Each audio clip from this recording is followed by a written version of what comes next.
My name is Laura Nash, and I am the owner and designer at So Chic Pattern Company.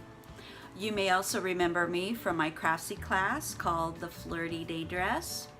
And I'm also a special collections designer for Simplicity Patterns, which means that I get to create some really awesome designs for you through them. One of my very favorites is this design. It is 8439, and we are now in the midst of a sew along. However, I hope you will also use this video as a resource for choosing your pattern size no matter what you're making. Last week, you will remember that I was talking to you about how to measure yourself accurately. This week, I'm going to talk to you about how to translate those numbers into great sizing decisions. Later on, I'm going to also be talking to you about alterations for lengthening and shortening, how to transition between sizes, and how to do a full bust adjustment on this pattern. One of the many factors to keep in mind in choosing a pattern size is not just your measurements, but the ease allowance in the pattern, the fit that you want, and also the fabric that you are using will make a big difference. You'll recall that on the back of your pattern envelope there are some recommendations. Now these recommendations are based upon the original.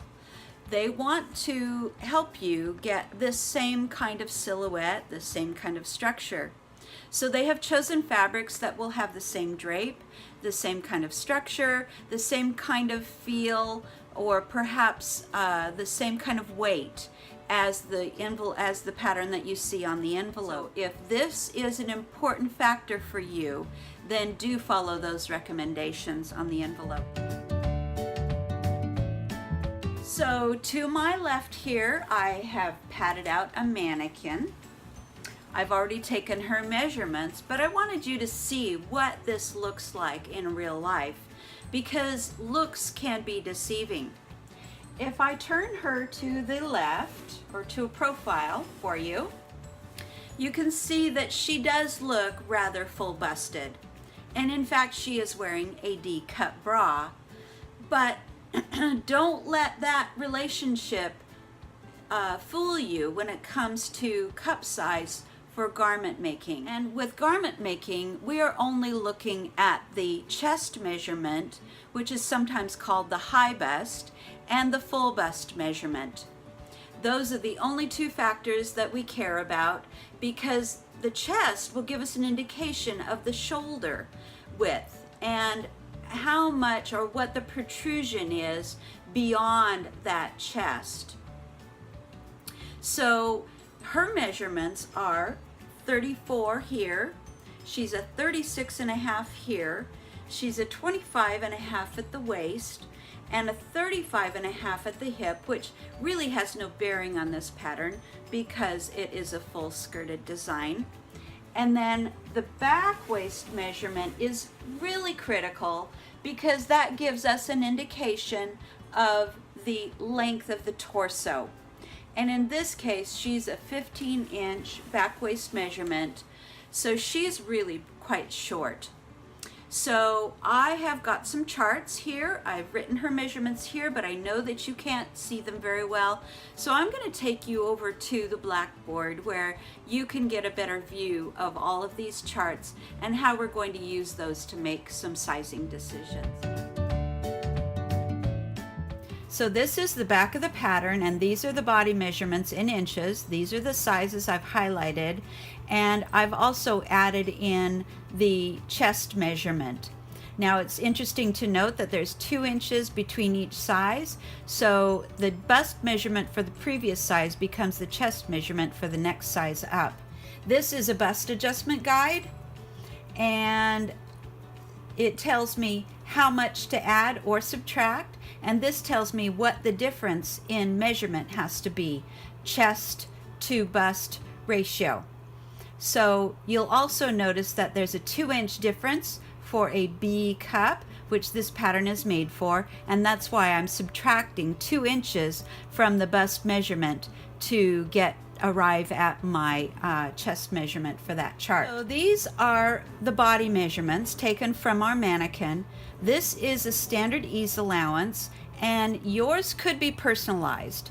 I personally like the standard ease allowance, so I'm going to stick with those numbers. This is the pattern ease. This is the amount allowed beyond the measurement of the body. I came up with those numbers by looking on the pattern.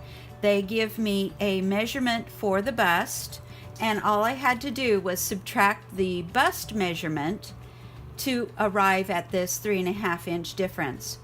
To get the waist measurement, I measured my pattern minus the seam allowances and darts, subtracting also the waist measurement, and I arrive at the 1 inch difference. Now this pattern ease is exactly the same for every pattern 18 to 10. Now those who are in the size 20 to 28 range may have to measure their pattern because I did not measure that one for you. Now the first thing to consider is whether or not I need to do a full bust adjustment. Her chest is 34 and her bust is 36.5, so that means I am right between the B and the C cup with a 2.5 inch difference. So I could really go either way depending on the pattern. So next I'm going to look at the chest measurement.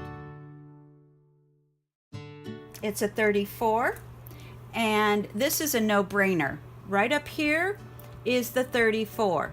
So I'm going to pick the size 14 for the chest on this pattern because it's likely going to fit me the best in the chest area and in the shoulders. So this bust is at a 36 and this is at a 36.5.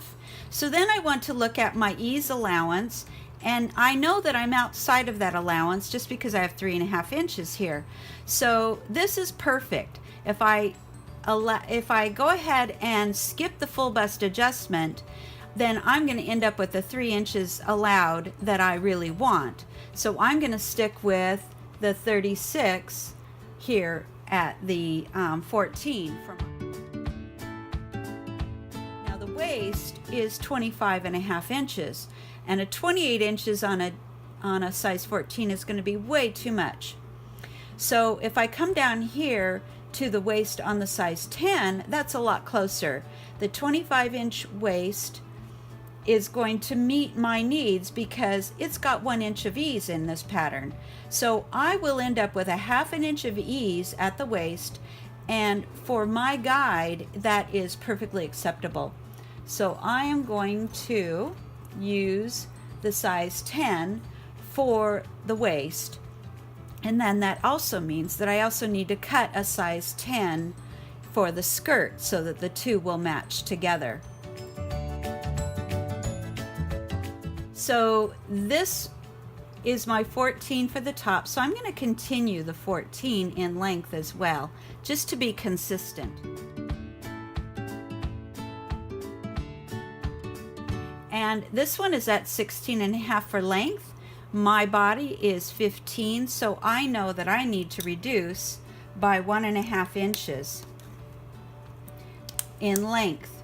So therefore, I'm going to cut a size 14 for the chest, a size 14 for the bust, no full bust adjustment, and I'm going to cut a size 10 at the waist, and I need to reduce by 1.5 inches here in the body, and I'm ready to make my alterations.